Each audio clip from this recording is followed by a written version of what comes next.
Hi guys, இன்னைக்கு வந்து நம்ம சாக்லேட் பர்பி எப்படி செய்யறதுன்னு பார்க்கலாம். இது வந்து அஞ்சு பொருள் போதும். இது வந்து என்னுடைய மாமனாருடைய ஸ்பெஷல் ரெசிபி.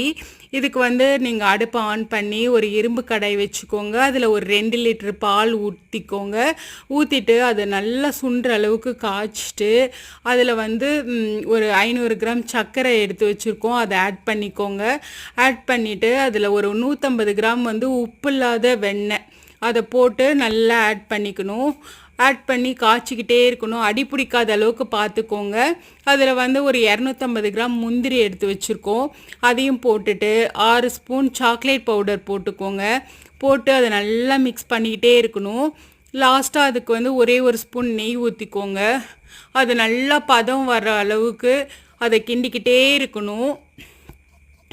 லாஸ்ட்டாக வந்து அதை டெஸ்ட் பண்ணுறதுக்கு எடுத்து ஒரு உருண்டை பிடிச்சி பார்த்தீங்க அப்படின்னா அது உடஞ்சிச்சு அப்படின்னா அதுதான் பதம். அதை எடுத்து ஒரு ட்ரேயில் கொட்டி ஒரு 10 மினிட்ஸ் ஆற வச்சுக்கோங்க. ஆற வச்சுட்டு அதை வெட்டி தனித்தனியாக எடுத்து ஒரு பாத்திரத்தில் வச்சுக்கலாம். இதை வந்து பசங்களுக்கு ரொம்ப ரொம்ப பிடிச்ச ரெசிபி. இது வந்து நீங்கள் ஒரு டைம் உங்கள் வீட்டில் செஞ்சீங்கன்னா மறுபடியும் செஞ்சுக்கிட்டே இருப்பீங்க. சூப்பராக இருக்கும். நீங்களும் இதை வந்து உங்கள் வீட்டில் பசங்களுக்கு செஞ்சு கொடுங்க. ஈவினிங் ஸ்நாக்ஸாக கொடுத்து விடலாம், பசங்களுக்கு ஸ்கூலுக்கு ஸ்நாக்ஸாக கொடுத்து விடலாம். இது பசங்களுக்கு ரொம்ப பிடிக்கும். நீங்களும் ட்ரை பண்ணி பாருங்கள்.